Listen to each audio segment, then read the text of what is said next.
Hello everyone and welcome to the Transit Nomad family.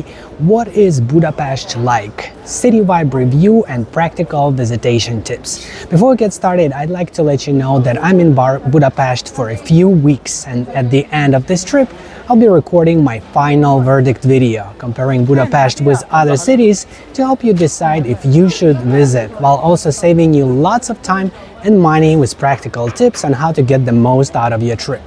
This will be an exclusive video, but you can easily gain access to it by subscribing or donating any amount on buymeacoffee.com/transitnomad or through the link in the video description below.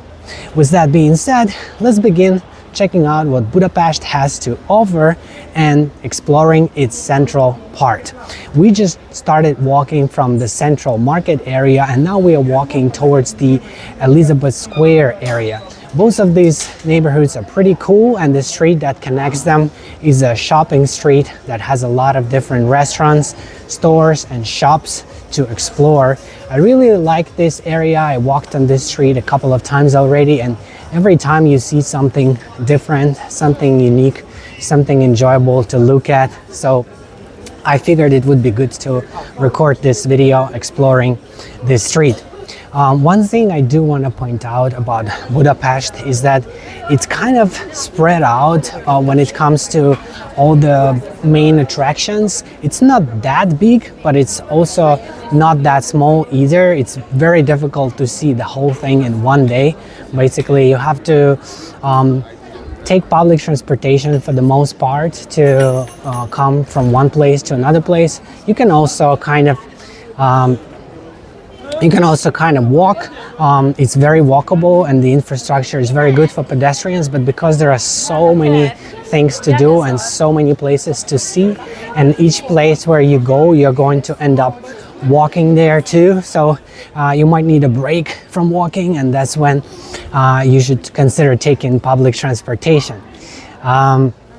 Public transportation system is very good, one of the best systems I've ever seen anywhere in the world.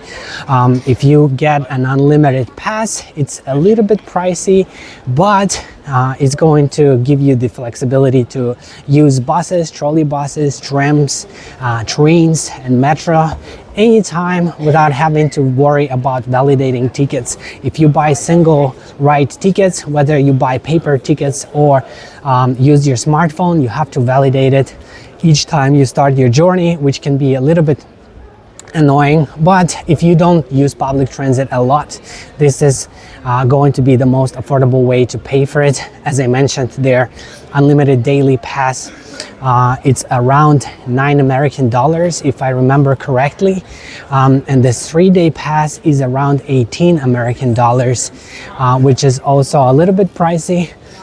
When I do think the fare collecting system shines is when you use public transit long term. For example, I'm staying here for 30 days and I got the 30-day unlimited pass, and it cost me only around $28 American for the whole month, which means I'm paying less than $1 per day. So it's very cheap for long-term users, but it's a little bit pricey for short-term users.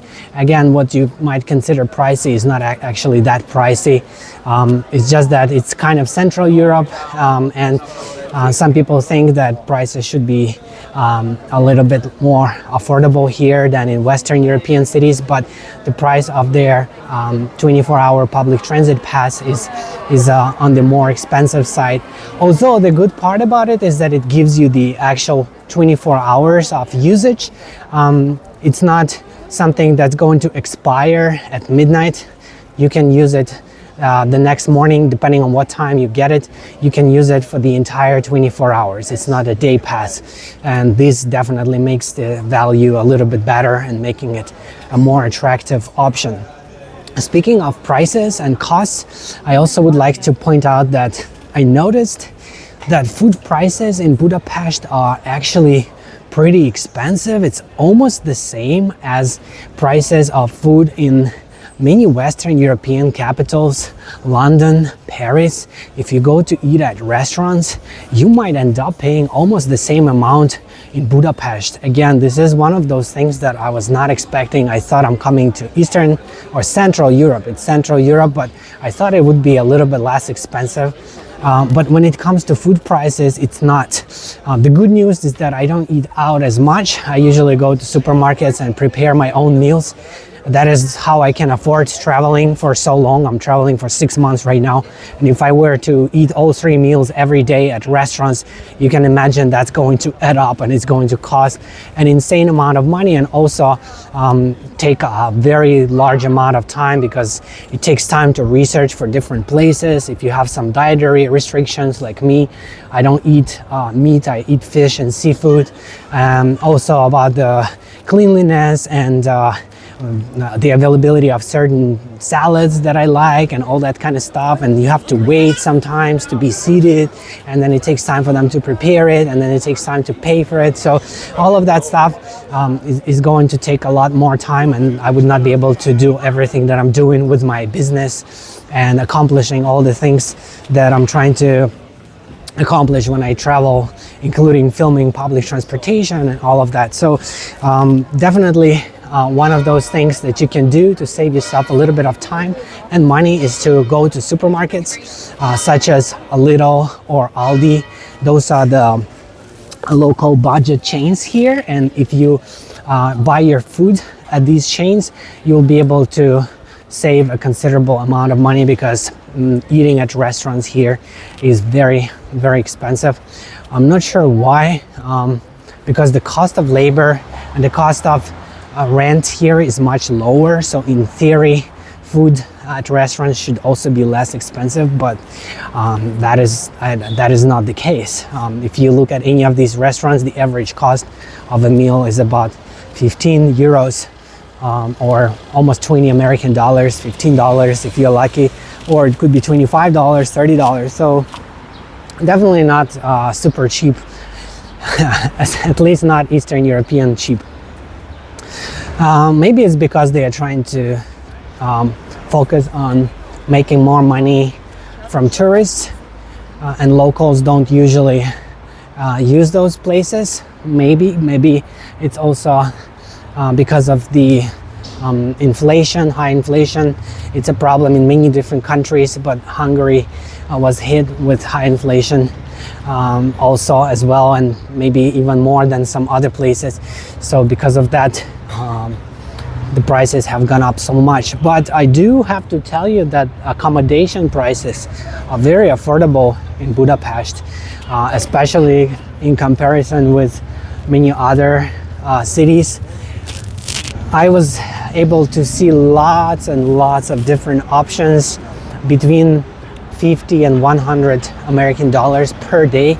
You have lots of options in the city center, very comfortable apartments with air conditioning, good internet, good furniture, very good location, and quiet. Basically everything you can ask for when it comes to accommodations, and very good pricing, under $100 per day.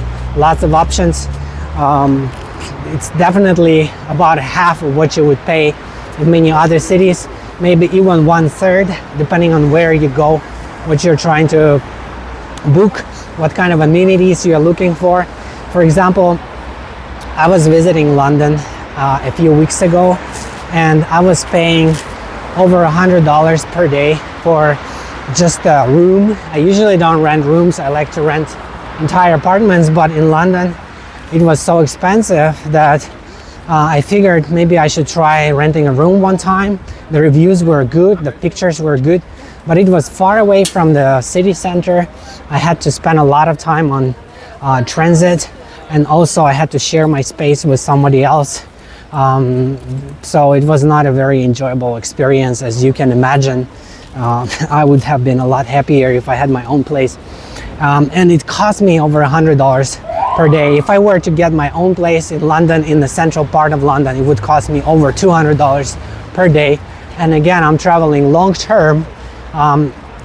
Technically, I could pay for all the best stuff every day, but it would basically shorten my trip, or I would just have to spend a lot of my savings, which I don't want to do.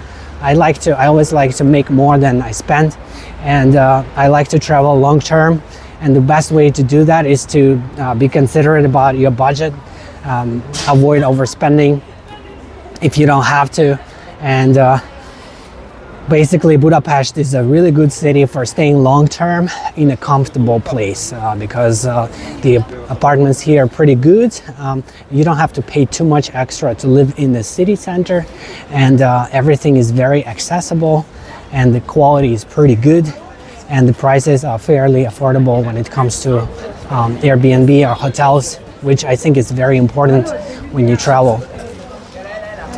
You can see this street is very scenic, lots of really cool stores, lots of people hanging out. Budapest is a lovely city. Also, I wanted to mention the architecture.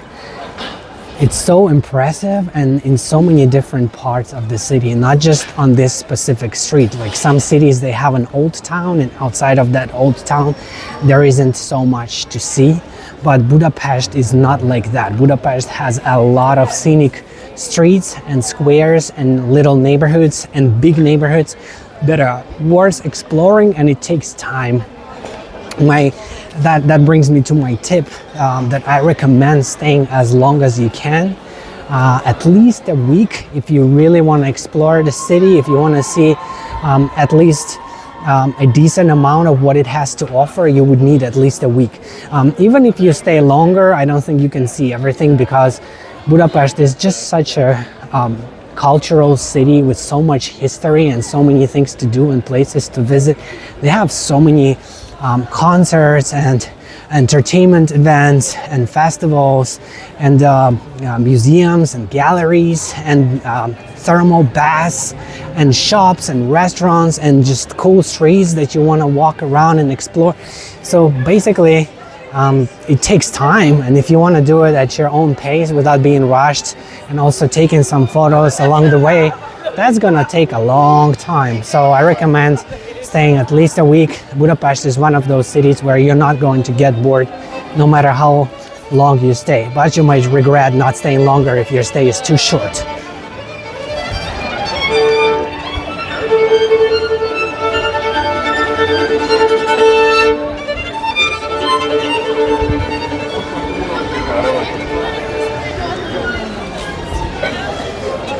Very beautiful classical music.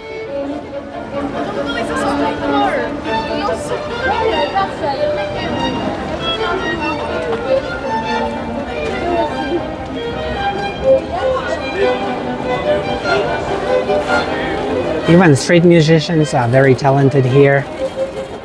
I also went to a couple of symphonic concerts, and people were very, very impressed, and so was I. The quality was really amazing, and I also like the fact that they pick classical music, like really beautiful classical music, the best that classical era has to offer. They didn't try to mess around with modern art and things like that, because I know a lot of places they try to do something contemporary, and oftentimes it's not as good as classical art, in my personal opinion. And Budapest is a perfect destination for those who like classical art, whether it's classical architecture, classical music, classical paintings, classical trams, anything that has to do with history. Budapest and Hungarians in general, they're really good at preserving it, and I really admire their ability to be able to keep this city almost the same as it was 50 years ago or 100 years ago or 200 years ago. Of course, some things they have to change. It's impossible to stop progress, but in a lot of ways they try to preserve their history and their accomplishments, and they don't feel the need to make everything, to update everything or to make everything more modern.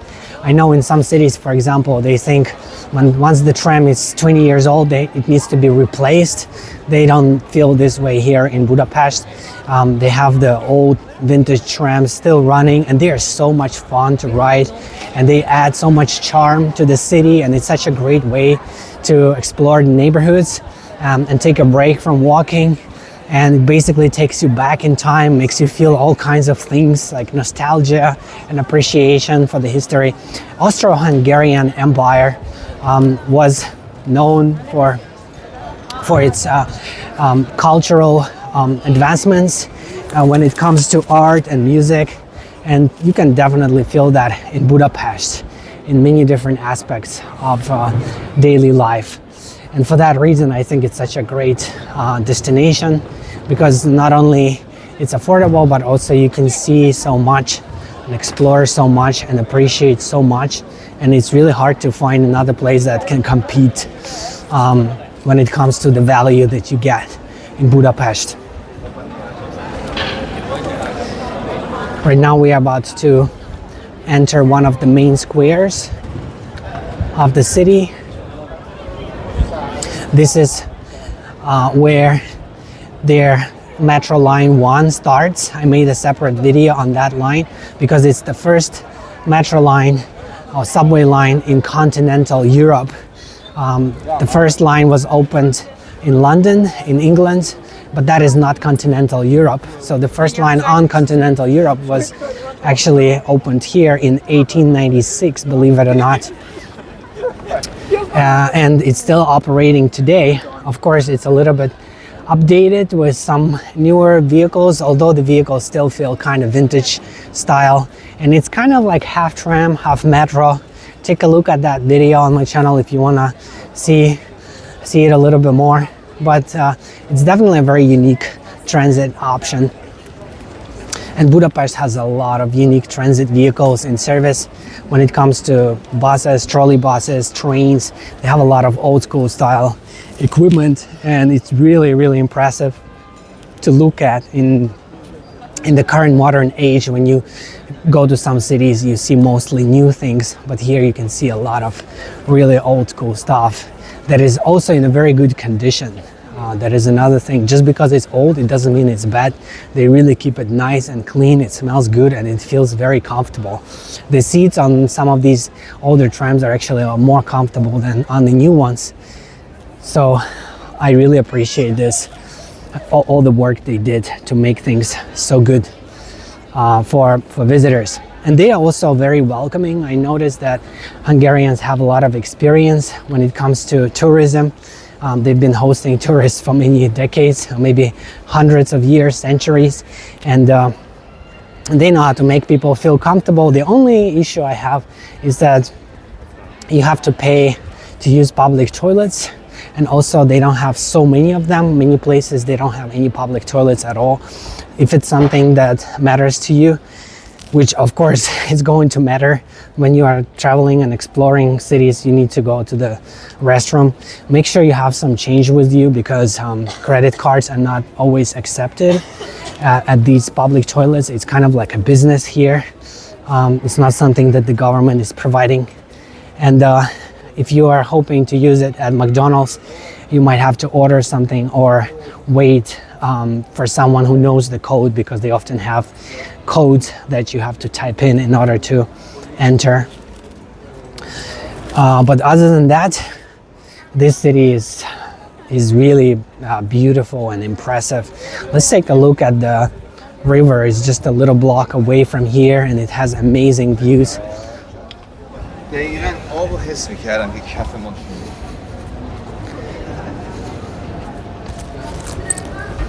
I don't even know what my favorite part of the city is, because every street is so cool and so unique, and every view is so awesome. They also have a lot of castles, and each castle offers very scenic views of the city across the river on the other side, and it's very, very enjoyable to look at. Also, they have a lot of good hiking opportunities if you like nature. Just across the river, I'm gonna show you the place where you can go on a little hike with amazing views, and the value you get for that hike is also really awesome. I just came from Brasov, and in Brasov you have to really climb up the mountain, and it's not very comfortable, and it's a little bit crowded, and the views are not so good until you reach the top of the mountain. Here you can just walk for maybe 5 minutes and you start seeing amazing views, and they have a lot of different vintage points where you can enjoy the views from different angles, and you don't have to spend so much effort. Basically, you just walk a few minutes and you get another view, and it's amazing. Definitely more scenic than Brasov and more scenic than many other European cities I have visited in the past. Not just European, also Asian and American. Budapest is basically magic, one of the best destinations in the world.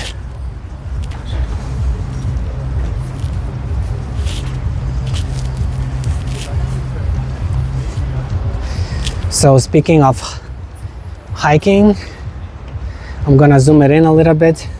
This is the mountain I was talking about. It's not a very large mountain, but it's large enough to give you amazing views from different angles. And it's very easy to get there. Once you're in the city, you'll be able to see it from the city center. Also, we are standing right now next to one of the most scenic tram lines in the world, because it goes along this river, line number 2. If you are in town, make sure you ride it.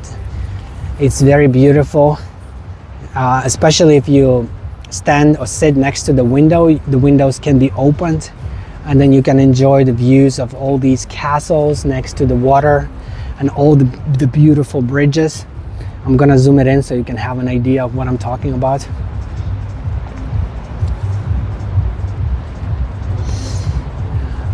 Also, when it comes to nightlife, bars, nightclubs, very impressive here as well. They know how to have a good time. And the music scene, I was already talking about it. When it comes to classical music, it's very impressive, but also other music styles, they are not behind, especially when it comes to EDM, house, trance, also rock and metal.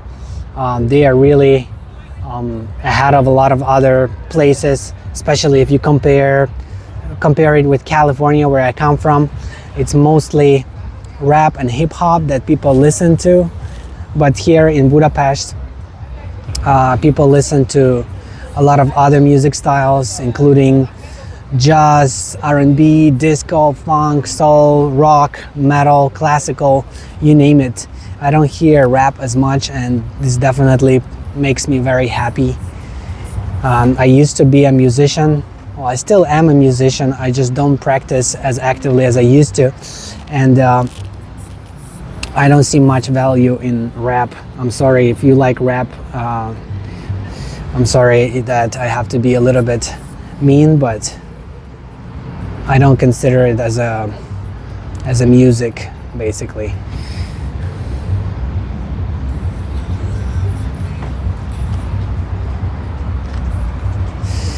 Very beautiful river. Lots of boats, lots of ships. They used to have some boats that were included in the regular public transport pass that you could ride across the river. Unfortunately, they have been discontinued due to high maintenance costs, but you can still take a pretty affordable tour along the river. I highly recommend checking it out if you are in town, although you can also walk along the river for free or ride one of these trams. I think it still gives you a very scenic experience without having to pay extra, but of course when you are on the water it feels special. And now I see a tram that's about to depart, so we can take a look at how beautiful the trams are over here. They are also Hungarian made, called guns.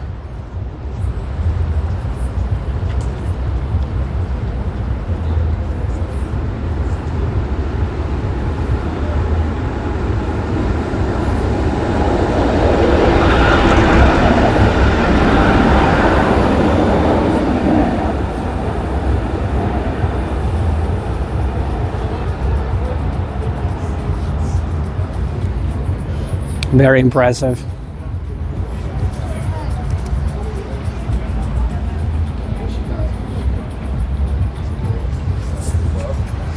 Of course, when you travel, you already know that when you go to Europe, you should try to book and plan everything ahead of time.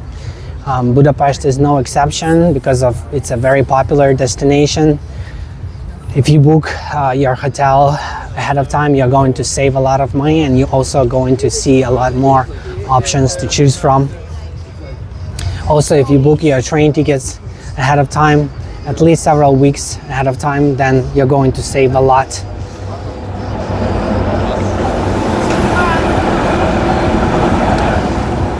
Budapest is located very close to other major European destinations.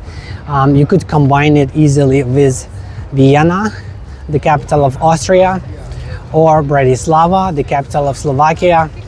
Also, it's not too far away from Prague, the capital of Czech Republic. You could do like a train trip combining these four cities fairly easily, and each city is going to give you an amazing experience.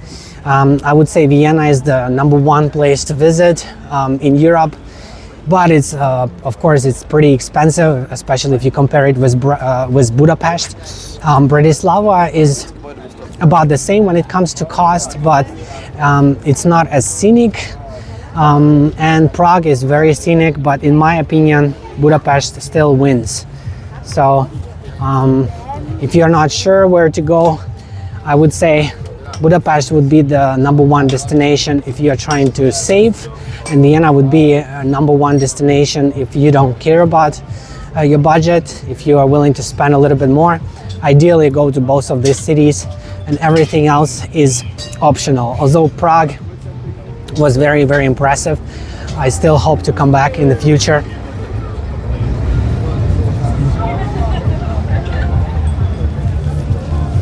You can also see lots of really beautiful buildings like this everywhere. As I mentioned, architecture, but it's hard to express that with words, how beautiful the city is when it comes to all the buildings and fountains and monuments, and you never get tired exploring Budapest because it has so much to offer. Feel free to take a look at my channel. I have a lot of videos covering different parts of the city. And keep in mind that as an active traveler and business owner with experience, I might be able to assist you with trip planning, life coaching, and business consulting, with all the details available at buymeacoffee.com/transitnomad or through the link in the video description below. This is where you can also find lots of exclusive content on many different cities around the world, my secret tips, PDF guides, and the option to request a custom video on any topic that matters to you. Thank you everyone for watching, commenting, liking, and subscribing. I appreciate you being a part of the Transit Nomad family and look forward to seeing you in the next one. Bye-bye.